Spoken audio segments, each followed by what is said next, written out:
Mr. Deputy, before I begin my contribution, I would like to draw the public's attention to an important health forum by the Women's Association of the Free National Movement happening this Saturday. They are raising, like other groups, awareness to the very challenging issue of breast cancer, and are also addressing other concerns that impact the physical and mental health of Bahamians. They have a very strong expert panel to address this issue, and we'd like members of the public to attend and benefit from remarks delivered by Dr. Mildred Hall Watson, Dr. Gemma Roll, Dr. Sakara, who will be addressing the issue of uterine fibroids, and Dr.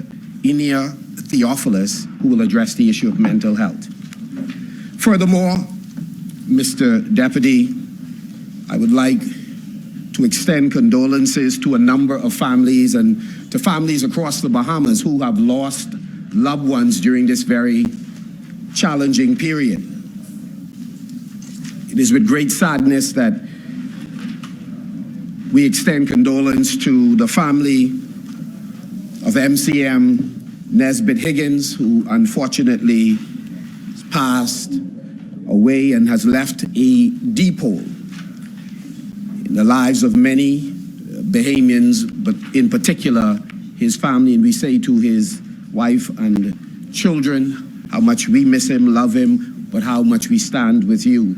And also to the family of George Capron, who passed away, an outstanding Bahamian, a man of courage. We extend condolences to his family, and just over the last day or so, the passing of Levant Miller. We say to his family that you are in our prayers. And members of the Grand Bahama community also mourn, and we join with them in mourning the loss of Richard Stewart, Dwight Roxbury, Alice Meadows Sands, dear close friend of my family, Mildred Blatch, Joycelyn Roll, and Bernard Ballou. May their souls rest in peace. Mr. Deputy, we are here to debate a piece of legislation that is intended to tweak the administrative regime surrounding the financial services pillar of our economy. This government, like previous governments, have battled how do we fix the legislative regime that affects an important dimension of our national economy. No doubt this bill is a response to the blacklisting by the EU, which came as a result of this government's pattern of behavior. Late again efforts to consult the industry was in fact lackluster at best. They failed to grasp the current state of play when they arrived, and to devise effective proactive solutions to head off this blacklisting. They will not be able to explain away this dereliction of duty. No doubt, it is the rush to catch up on the ongoing work that was left in place by the last administration and dropped by this current government, as their focus and attention has not been on the very serious domestic matters that we face as a country. And while we appreciate being plugged into the international community and the need to address issues globally, even in their ranks, they seem to now acknowledge that they fly too often delegations larger than necessary, some persons who travel not appropriate for the discussions that are being engaged in. While at home, we face very serious crises that require focused attention. It is sad to note that after the blacklisting, 1 year later, this government, just only, I think yesterday, announced its choice for EU ambassador, a post created by the FNM to ensure that the jurisdiction would always have its pulse on the EU and OECD actions and direction. It is worrisome that we hear, even today, attempts to deflect on what they should have done to head off or reduce the possibility of blacklisting. Inasmuch as it affects our financial services industry and foreign policy consideration, it is important that this administration consistently consults with local stakeholders and take note of work that had been done before. After all, the people have already pronounced the verdict on our administration. It didn't mean that they have rejected all policies and efforts made prior to us demanding office. They have been late again in consultation.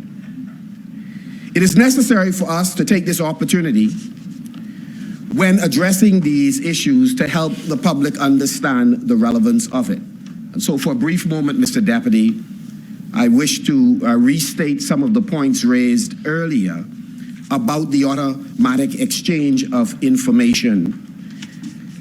This particular amendment is designed to make the system more efficient in the execution of exchanging important information. It is an agreement that deals with the exchange of information between countries without those partner countries having to request that information. And it exists to reduce global tax evasion. By way of background, Mr. Deputy, I note and I second the assertion by the Organization for Economic Cooperation and Development that cooperation between tax administrations is critical in the fight against tax evasion and protecting the integrity of tax systems. It is unfortunate that this organization, like a number of others from the more developed countries, do not take the same medicine that they wish to administer to us. The global economy has decided that a key aspect of that cooperation is exchange of information. As we consider the amendment today the government has brought, it would be good to recall the brief history of the automatic exchange of information. In 2010, the United States of America enacted the Foreign Account Tax Compliant Act. And these provisions are aimed at reducing tax evasion of American citizens and entities. In particular, the acronym FACTA, which captures the point that I just raised, is aimed at detecting U.S. taxpayers who use accounts with offshore financial institutions to conceal income and assets from the Internal Revenue Service. The substantive FACTA requirements for financial institutions were, in the main, adopted on the 1st of July, 2014. Anticipating that many countries' domestic laws would otherwise prevent foreign financial institutions from fully complying with FACTA, G20 countries adopted the automatic exchange of information as the new global common reporting standard for automatic exchange of tax information between multiple countries. As noted by the Securities Commission of the Bahamas, the Common Reporting Standard both maximizes efficiency and reduces costs for financial institutions to share the requisite tax information. The standard provides for annual automatic exchange between governments of financial account information, including balances of accounts, interest, dividends, and sales from financial assets reported to the government by financial institutions. And of course, it covers accounts held by individuals and entities, including trusts and foundations. It sets out financial account information to be exchanged, the financial institutions that need to report the different types of accounts and taxpayers covered, as well as common due diligence procedures to be followed by financial institutions. On October 29, 2014, the Bahamas joined 50 other jurisdictions in signing a multilateral competent authority agreement to automatically exchange information based on Article 6 of the Multilateral Convention. This agreement, Mr. Deputy, specifies the details of what information would be exchanged and when and how it is set out in the document. Last week, OECD Secretary General Matthias Cormann suggested that the Common Reporting Standards has been very successful in the fight against international tax evasion. He reported that in 2021, over 100 jurisdictions exchanged information on 111 million financial accounts, covering total assets of 11 trillion euros, roughly 10.8 trillion US dollars. Mr. Deputy, let me fast forward simply to make the point that the Bahamas has, over both administrations, sought to head off any possibility of us being put on any list as a harmful tax jurisdiction. We have been an honest broker in this environment, and we believe many developing states like the Bahamas have been disadvantaged by the unfair playing field that has been established by far more powerful countries. So we have played ball, understanding how vulnerable our financial services sector is, but we have also been resolute in lending our voice to the international chorus of countries that do not appreciate the unfair manner in which we have been dealt with. We have, by and large, sought to be compliant and to assist in protecting the global financial system from misuse. Having said that, I certainly stand by the assertion that any attempts by this administration to deflect on what they did not execute in a timely fashion is not justified.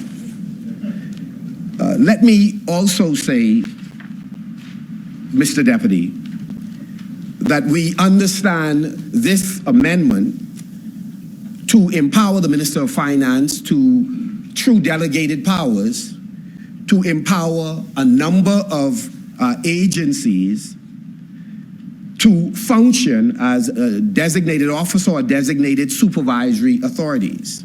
And so several of them that were listed earlier have the ability now to better track, supervise those registrants under each of their remit, and also to share information to speed up the process or to increase efficiency.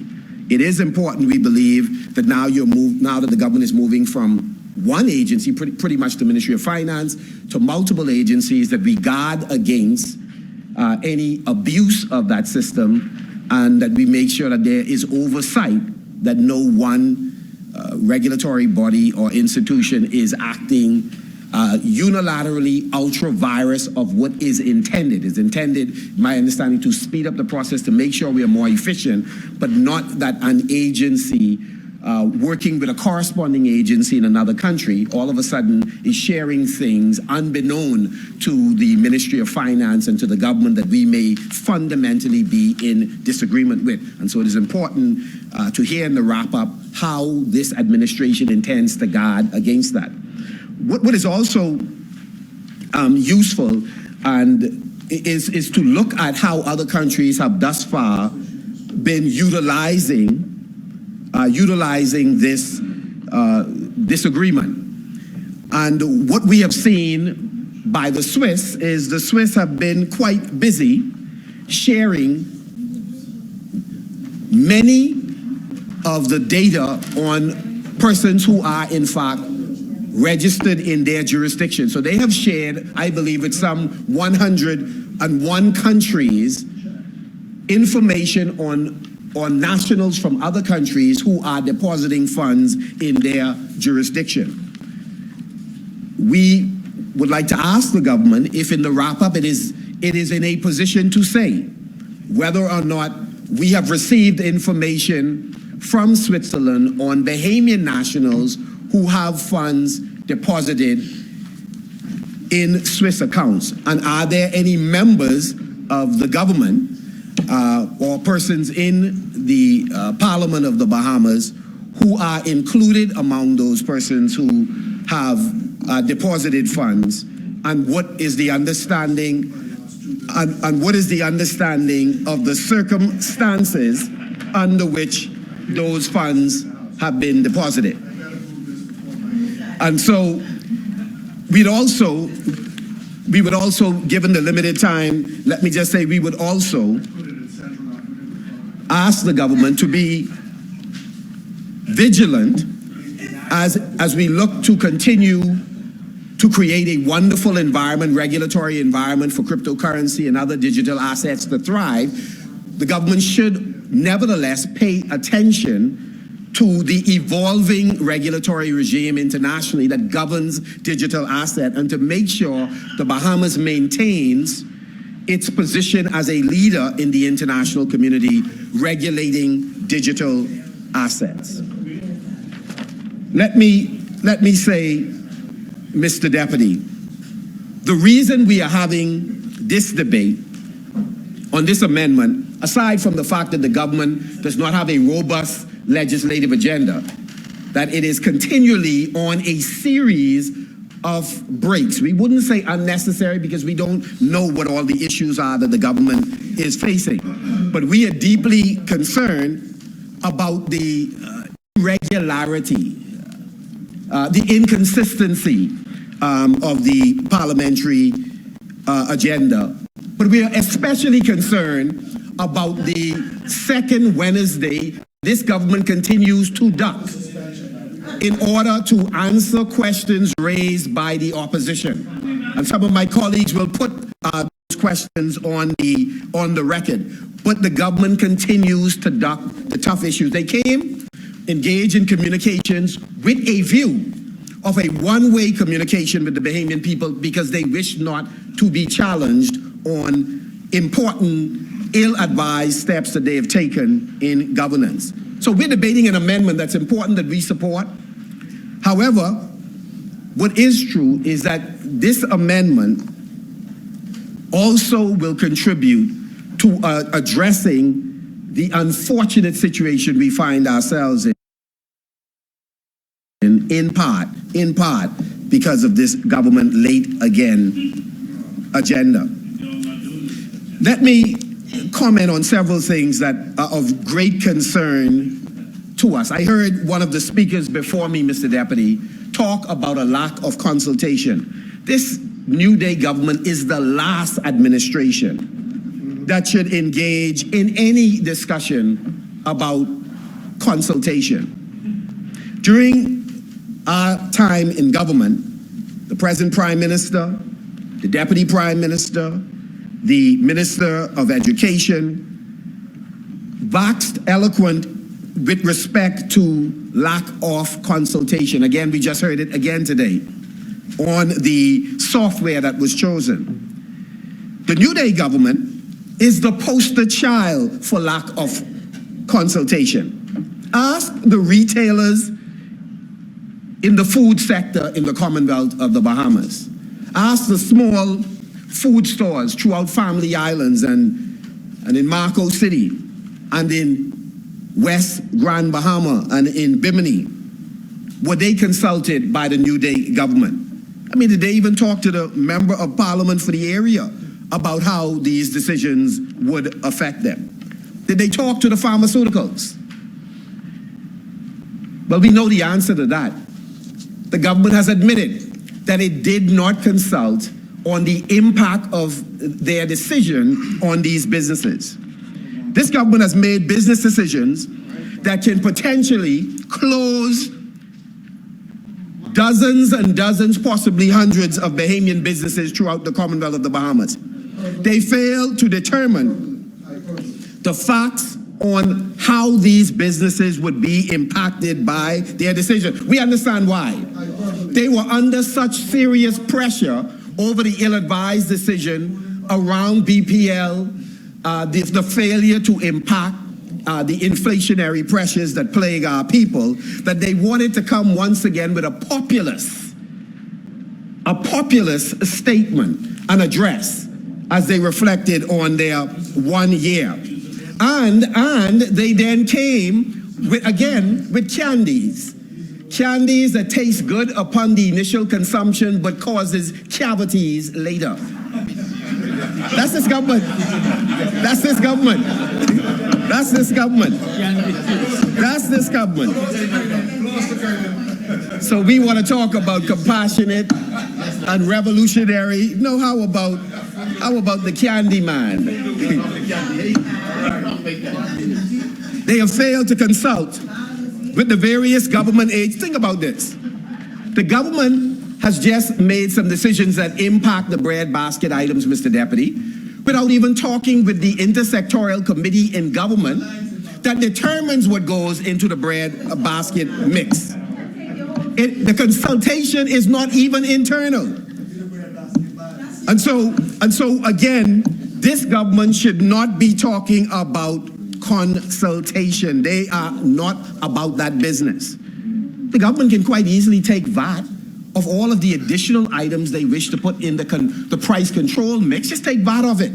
They've proven over and over that the VAT they said they couldn't adjust, they adjusted it when they moved from $300 to $400 as the exemption for those persons who were affected by the BPL hike. So they know they can always adjust it. They just adjust it when it's convenient for them. They don't care if it's inconvenient for the Bahamian people. And so, again, why not just remove VAT, not just of the bread basket item, but also of the new mix of items that price control now covers. This government failed to conduct studies. You're making a life-changing decision for businesses and consumers and don't even bother to conduct a study to determine what the potential impact is. In much the same way, they have not conducted studies to determine some of the other decisions they have made and how it will affect the consumer or businesses later on. So this government gets to make mistakes and then challenge the business community to bear the responsibility, to shoulder the responsibility of paying for the mistakes. That's why people have problems with policymakers in the Commonwealth of the Bahamas. We get to go ahead and make the mistakes, but then we want to tax some other folks in order to pay for it. Well, the public clearly sees through this. That's why the government, this government they dance well. And the chief dance that they know is not the quadrille, not the heel and toe, it's the moonwalk. They moonwalk on a regular basis back from decisions made when the pressure get hot. And right now the pressure tall on these roads. It's tall.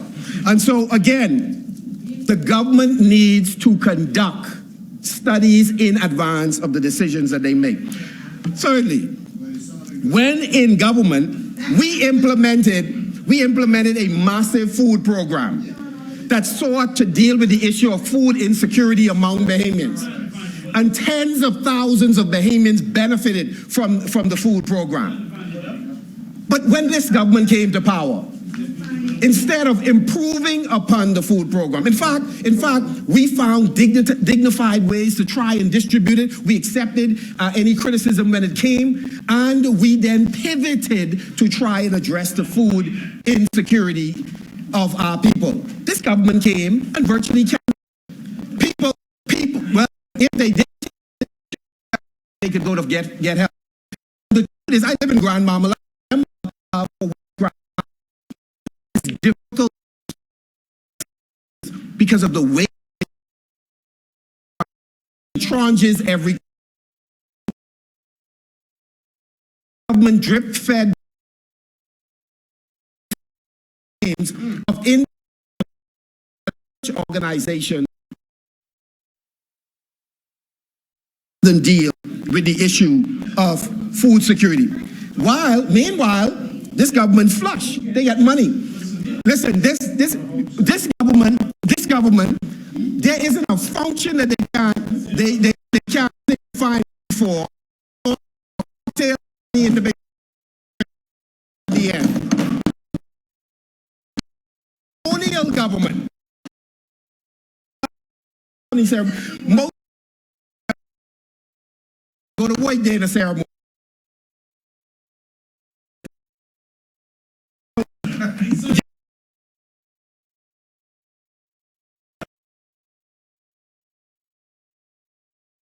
And so, yeah,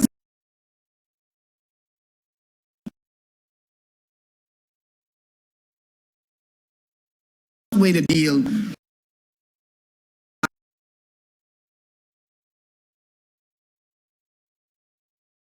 The government put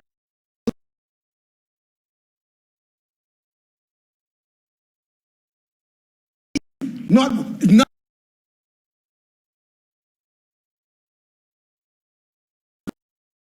and we ask you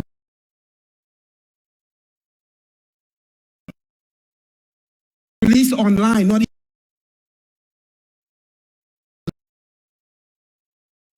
that because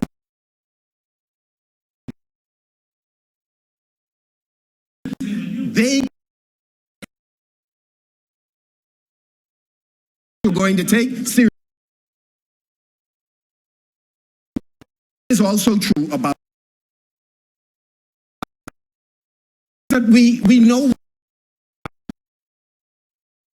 to tighten its belt. Multi-million-dollar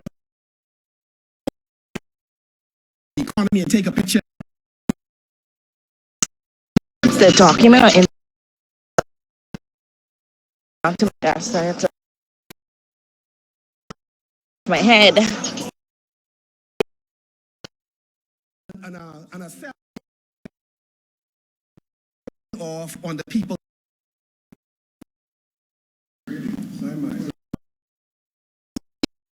Would say this is not a good to skip meals. On what basis?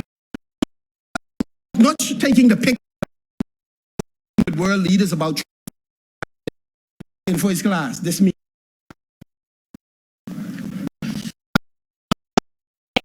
It's in straight to you. Of international words. The government raised 10, almost 28 cents on the fuel there. The middle increase. There is I dare house and stand on their need to early in place 10.5 or 11 because I'm the Dr. Min had been returned. We have is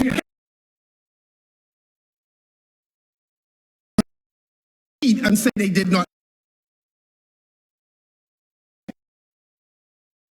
I'm wrapping up.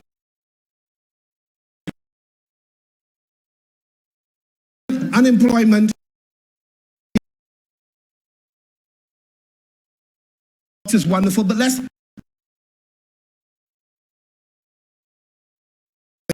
people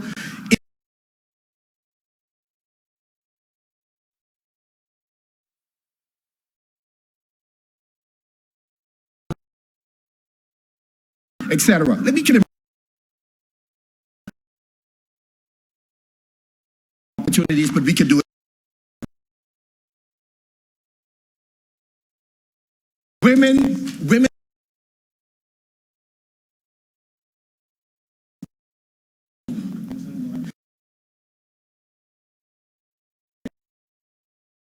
and children,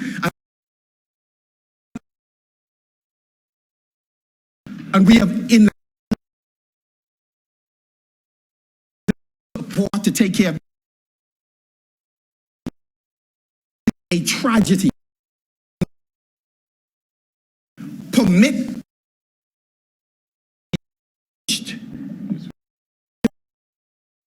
out there on the front. Challenge my sister to speak in the government challenging, savaging women. So we are blaming the victims. Here are the women who are fighting, and we're saying they ain't doing nothing about remediating the state of affairs that we find ourselves in. And so I challenge this government to come clean, come to this parliament, do the work that you have been sent here to do, discontinue this runaway spending. It is costing us. Discontinue not making the decisions that need to be made now. You have NIB that you're facing. Let's deal with the situation. You have many serious issues. Are you wrapping serious up? issues. My last statement, I know it hurts, member for West End and Bimini. Many serious issues that we have to address, and we challenge you to do the right thing and address them in a timely basis. Marco City supports the amendment, but do not support the manner in which the government is addressing our financial situation in these inflationary times. Thank you, honourable member. As many. The chair recognizes the honourable member for Fox Hill. To debunk this notion, I saw one of his former colleagues enthusiastically on video this morning going on about how the runaway spending and how things are running behind and all the rest of the year. The finance people assure me the revenues are up and the spending is down. Revenues are up and spending down. I say it again, revenues are up and spending down. Thank you, honourable member. The chair recognizes the honourable member for Marco City. But can I just ask the member for Fox Hill if he would be able to lay those documents where the finance people have indicated that, so we can examine them, because that's not our understanding of what's going on. If he can lay them. Thank you, honourable member. Yes. Just one correction made, just a response to the member from Marco. Members. Just response to the member of the Marco City reference to the advocates, the women being attacked by and sitting idly and not defending. That is not true, Mr. Deputy. An apology was made. Women have been in the forefront of issues concerning them. They've been working and liaising with the government, working with the Ministry of Social Services, working with the Attorney General's office. Any error made in statement has been corrected and an apology made. Thank you, honourable member. The chair recognizes the honourable member for Marco City. West End and Bimini. It is our understanding that statements coming out of the office of the Prime Minister can only leave the office of the Prime Minister if sanctioned by the policymakers. And so again, again, I'd like to know whether or not the statements were sanctioned. The chair recognizes the honourable member I think for that your West experience Granma. in government and the gentleman sitting next to you will advise that oftentimes things happen and you are made aware subsequently. And the same happened in this case, and an apology has been made. I can't even parallel